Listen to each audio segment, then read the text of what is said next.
Amis téléspectateurs, bonsoir. Bienvenue sur le forum de Gospel Décibel.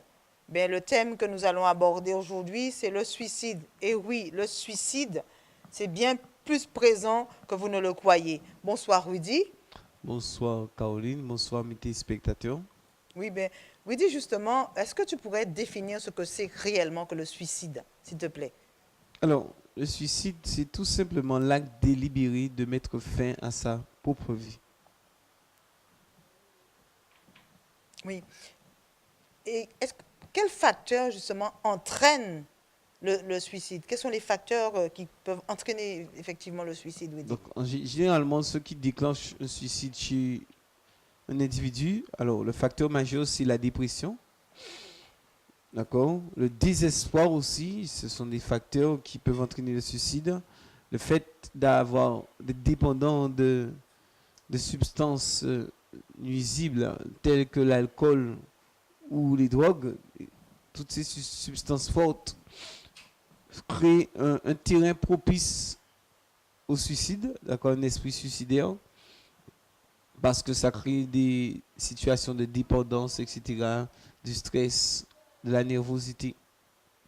Alors, un autre facteur important peut-être qui va faire sourire certains, c'est l'absence de croyances religieuses. C'est-à-dire que les personnes soit qui ne sont pas dans une religion, qui sont sans foi ni loi, se suicident plus facilement que les personnes qui croient qu'il y a un Dieu et que ce n'est pas autorisé par ce Dieu, justement. Alors, il y a aussi les grandes déceptions, les grandes défaites, comme les déceptions sentimentales ou bien le fait de perdre quelque chose de précieux. Ça peut entraîner un suicide. Il y a aussi des facteurs psychologiques tels l'isolement ou le fait de subir de mauvais traitements. Tout ça, ce sont des causes de suicide chez un individu. Chez l'individu, oui, mais justement, on pourrait dire qu'on a réalisé que le suicide, c'est la deuxième cause de mortalité chez les jeunes, on dira entre 15 et 19 ans, d'accord? Mais justement, Woody, pourquoi est-ce que la jeunesse, qui a vraiment un avenir aussi fleurissant et a une prédisposition à se suicider? Alors, c'est vrai que selon ces statistiques, on peut vraiment se poser la question, mais pourquoi ces jeunes, comme tu le disais, commettent un acte aussi grave? Alors, il faut savoir déjà que le suicide chez l'adolescence a des notes de malaise important. Pourquoi? On sait que c'est une période difficile, l'adolescence. Donc, c'est une manière pour eux d'exprimer un cri de souffrance, de désespoir. C'est un appel au secours, un appel à l'aide. Il faut savoir que l'adolescence est une période plus susceptible d'engendrer des comportements suicidaires aussi parce que c'est une période de changement social, familial, physique et affectif. Alors l'adolescent souvent ne sait plus qui il est, où il va. Alors, c'est assez difficile pour lui. Je vais donner un exemple.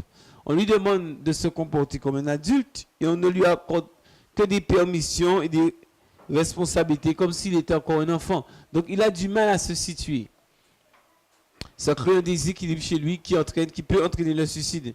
Il faut savoir aussi que les problèmes familiaux sont souvent les raisons qui sont évoquées par ces adolescents qui ont déjà commis des tentatives de suicide.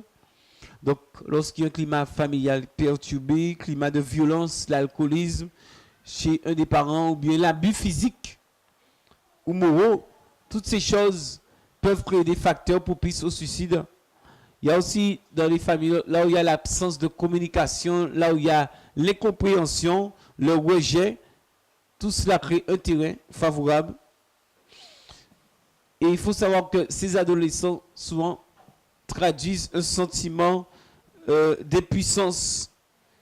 C'est-à-dire que ce suicide, ces tentatives, reflètent son sentiment d'impuissance vis-à-vis de son environnement. Il ne comprend pas qui il est, où il va, il n'a pas de but. Et son objectif n'est pas, en fin de compte, de mettre fin à ses jours, à sa vie, mais plutôt de changer sa vie. et il l'exprime par le suicide, par une tentative de suicide, du moins. Donc, oui, dit, c'est vrai que on pourrait penser que c'est un problème d'instabilité. Hein? Donc, est-ce que justement la Bible nous enseigne quelque chose par rapport au suicide? Alors, c'est clair, si on veut savoir qu'est-ce que Dieu pense, la Bible a suffisamment de versets aussi qui en parlent. Déjà, il est dit en Ézéchiel 18,4 que Dieu dit toutes les âmes sont à moi. L'âme du Fils comme l'âme du Père. L'une et l'autre sont à moi. Et l'âme qui pêche, c'est celle qui moi. Alors, Dieu veut dire par là que les vies, l'âme, le mot âme, c'est le mot vie. Les vies lui appartiennent. C'est lui qui donne la vie. D'accord? Jésus, c'est le prince de la vie. Dieu a créé toutes choses. Ça veut dire que c'est lui qui a, en tant que créateur, droit de vie et de mort sur ses créatures. Et en Exode, on voit, il est dit, 23, tu ne tueras point. Il faut savoir une chose. Dieu dit, tu ne tueras point. Et on voit les Israélites tuer d'autres personnes à la guerre. C'est parce qu'en fait, tu ne tueras point, veut dire, tu ne commettras point d'homicide. C'est surtout, et la Bible a souvent condamné davantage comme de nos jours, l'acte prémédité. Il faut savoir une chose, que même se donner la mort, mettre fin à sa propre vie, ce n'est pas un droit que Dieu a donné à l'homme. Il est dit justement que la voix d'un homme n'est pas en son pouvoir. Et ce n'est pas à l'homme quand il marche de diriger ses pas. Donc si Dieu va jusqu'à dire que ce n'est pas à nous de diriger nos pas, à plus forte raison mettre fin à nos jours. Il faut savoir que la vie, c'est quelque chose de précieux pour Dieu. Et un acte contre soi-même, tel que le suicide, c'est un acte contre la volonté souveraine de Dieu qui a fixé les jours de l'homme. Il connaît le début de notre vie et il connaît aussi la fin. Et ce n'est pas à l'homme, justement, à mettre fin avant ce jour fixé par Dieu.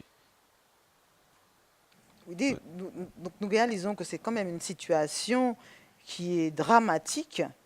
Est-ce que tu pourrais nous dire, est-ce qu'il existe des associations, ou alors dans quelle mesure, justement, on pourrait aider ces personnes? Ok. Alors, la première chose à faire lorsque vous êtes en face de quelqu'un qui a des pensées suicidaires, c'est le prendre au sérieux. D'accord? Savoir que c'est un appel au secours. Quand quelqu'un commence à parler d'envie de suicide, ça veut dire qu'il n'est pas à le faire. Et ça dénote aussi la présence d'un esprit de suicide qui rôde dans les parages, ou même qui est déjà là. Donc, il faut prendre cette personne très au sérieux. Il faut aussi briser l'isolement que vit la personne suicidaire. Lui, ce serait bien ne pas avoir peur de lui parler, de lui dire oui, je vois que tu penses à mettre fin à tes jours. De manière à ce que cette personne exprime ses souffrances et de là envisager de lui apporter des solutions. Alors, c'est important aussi d'aider cette personne à évaluer la situation dans laquelle elle se trouve pour lui permettre de découvrir de nouvelles pistes. D'accord? Il faut qu'elle-même des solutions puissent sortir d'elle. Il faut aussi l'encourager à reprendre les activités qu'elle aimait, même si c'est à son rythme. D'accord? Elle aimait jouer au football. Tu lui dis, mais pourquoi pas? Allons faire un match demain, etc. Voilà, pourquoi pas? Il faut aussi que cette personne sente qu'on est disponible. On est là pour l'écouter sans juger, d'accord? Sans la brusquer, et encore moins se moquer ou bien. Et même essayer de lui faire la morale. C'est pas le moment, d'accord? De jouer au super exalteur, donc non. Alors, c'est important aussi, petit détail technique, rendre les lieux sécuritaires. Donc, retirer toutes les paires de ciseaux pointus dans les parages, les armes à feu, etc. Ou les objets dangereux. Et malgré le fait qu'il puisse y avoir une aide thérapeutique par un psychologue ou autre, la famille doit toujours rester impliquée. Chaque personne, membre de la famille, doit être restituée dans sa position, sa place à l'intérieur. Il faut que le système de valeurs soit restauré. Mais je vous dis, c'est des personnes qui vraiment ont besoin de suivi particulier. Il faut qu'elles retrouvent le goût à la vie. C'est des personnes pour qui il faut prier. D'accord? Comme je vous disais, souvent, c'est dû vous savez, le fait de se mettre à faire sa vie, il faut du courage. Pour prendre un pistolet et se donner une balle, ça veut dire qu'on est aidé par un esprit de suicide. Il faut être conscient de ça. C'est un combat spirituel, il faut arriver. Voilà.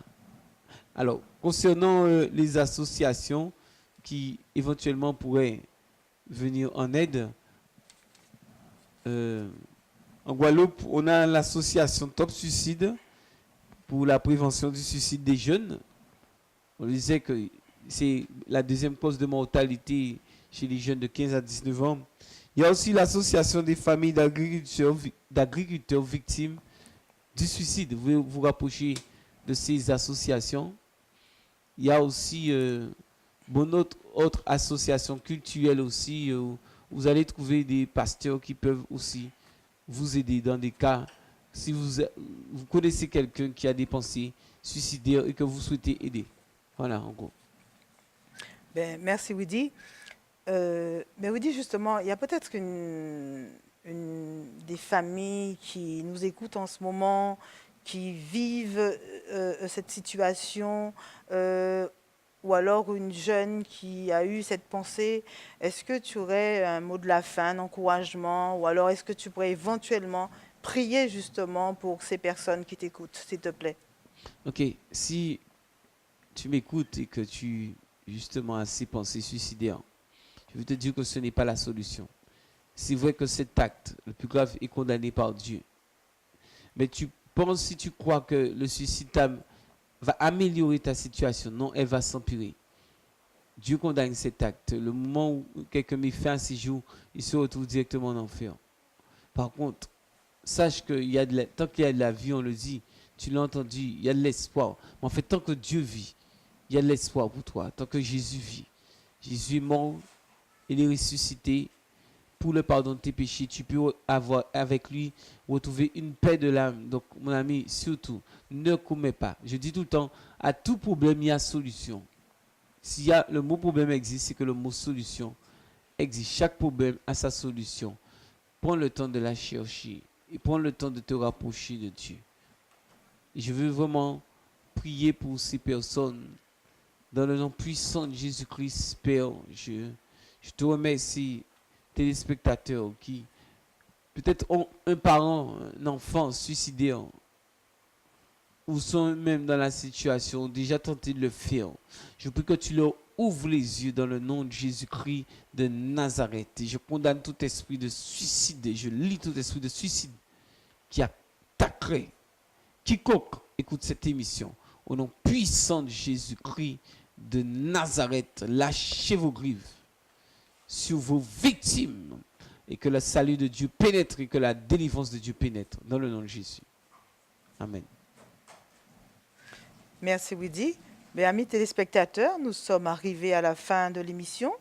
Nous vous souhaitons une agréable fin de soirée et nous vous disons à la semaine prochaine pour un autre forum.